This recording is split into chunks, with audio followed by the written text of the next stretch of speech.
दोस्तों, किसी ने क्या खूब कही है कि समय पंख लगा कर उड़ जाता है और अपने समय के पायलट आप खुद ही है। नमस्कार दोस्तों, मैं हूं ऋषि और आपका सभी का बहुत बहुत स्वागत है। और आज हम बात करेंगे समय की।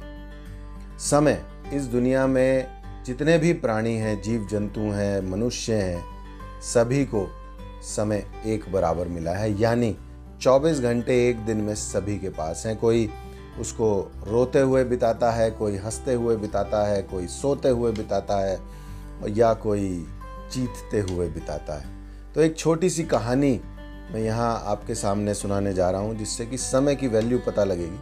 और ये कहानी है एक जंगल की, एक खुशहाल जंगल की। और बड़ा हरा भरा जंगल था और वहाँ के जीव जंतु बड़े खुश थे।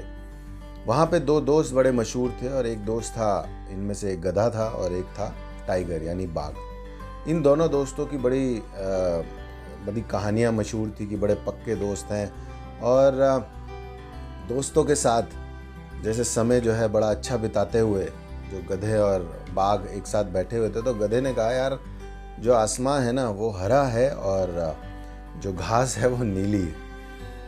और बाघ को बड़ी हैरानी हुई कि यार ये क्या बात कर रहा है, घास तो हरी होती है और आसमान नीला है। गधा कहता है, नहीं, आसमान तो है हरा और घास है नीली।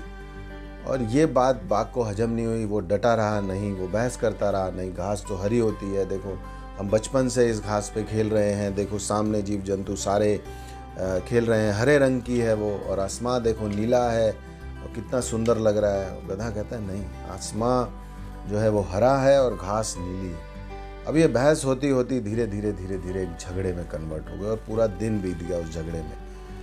गधा एक तरफ डटा रहा, बाघ एक तरफ डटा रहा और ये दोनों एक दूसरे से बहस करते रहे।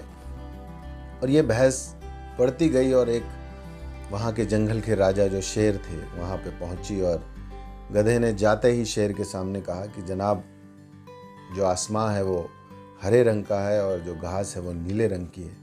और शेर ने एक सेकंड नहीं लगाया उस बात को मानने के लिए कि बिल्कुल ठीक है। और गधे ने कहा कि इस बाघ को सजा दी जाए क्योंकि इसने मेरी बात नहीं मानी। और शेर ने तुरंत बाघ को सजा का ऐलान किया कि जी हाँ, बाघ को एक सज़ा मिलेगी और 1 महीने के लिए उसको राजमहल में बंद कर दिया गया कि यहाँ की वो सेवा करेगा, वो बाहर नहीं जा सकता और यहाँ सारे की सफाई करेगा। अब बाघ हैरान, सज़ा पाके कौन खुश होता है। बाघ ने शेर से पूछा, जनाब मैंने क्या किया?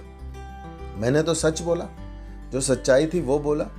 घास हरी ही होती है, आसमान नीला ही होता है, उसके बाद भी आपने मुझे सजा दी, ये ठीक नहीं किया आपने। शेर ने उसे समझाया कि बाघ, टाइगर, तुम टाइगर हो, तुम्हें इस बात की सजा नहीं दी गई कि तुमने गलत बोला या उसने सही बोला, या तुमने सही बोला उसने गलत बोला। तुम्हें इस बात की सजा दी गई कि तुम्हारा जो टाइम है, तुम्हारा जो समय है, तुमने व्यर्थ किया। तुमने पूरा दिन बर्बाद कर दिया अपने दोस्त गधे की बातों में, जिसका कोई औचित्य नहीं था, जिसका कोई सिर पैर नहीं था। जो बात बिल्कुल अटल थी उसके ऊपर आपने पूरा दिन व्यर्थ कर दिया।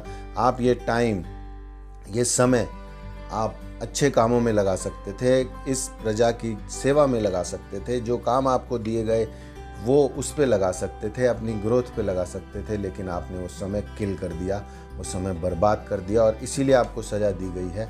और आज के बाद ये गलती फिर से ना हो। तो दोस्तों, ये कहानी हमें सिखाती है कि ये जो समय है ये हम व्यर्थ कर देते हैं। और ये जो बाघ के साथ गधा था ना, ये हमारी लाइफ में भी हर जगह गधे मौजूद हैं जो हमारा टाइम वेस्ट करते हैं, जो हमारे को फालतू की बातों में उलझाते हैं, जिनका कोई औचित्य नहीं है, जिसका कोई ग्रोथ से कोई लेना देना नहीं है, जिसका कोई एजुकेशन से कोई लेना देना नहीं। तो दोस्तों, आप उनकी बातों में ना आए। ये कहानी हमें सिखाती है कि समय बहुत इम्पॉर्टेंट है, हर एक के पास सेम समय है। हम उस समय का उपयोग करें, ना कि व्यर्थ करें। उसको अपनी ग्रोथ में लगाएं। जिस कंपनी के लिए हम काम कर रहे हैं उसमें लगाएं, जिस बिज़नेस के लिए हम काम कर रहे हैं उसकी ग्रोथ में लगाएं, लेकिन एनर्जी वेस्ट ना करें, समय वेस्ट ना करें। और अगर ये समय हमने सही उपयोग किया तो हम आसपास के लोगों का भी भला कर पाएंगे, अपने आसपास के लोगों की भी ग्रोथ कर पाएंगे। तो दोस्तों, यही हम समझाना चाहते थे कि ये समय बहुत इम्पॉर्टेंट है और ये रुकता नहीं है। इसको एक्सट्रैक्ट करना पड़ता है, इस समय का सदुपयोग करना पड़ता है। तो दोस्तों, आपको अगर ये वीडियो अच्छी लगी हो तो फेसबुक पे, यूट्यूब पे इसको शेयर कीजिएगा। और थैंक यू दोस्तों, thank you for watching this video. Bye, नमस्कार।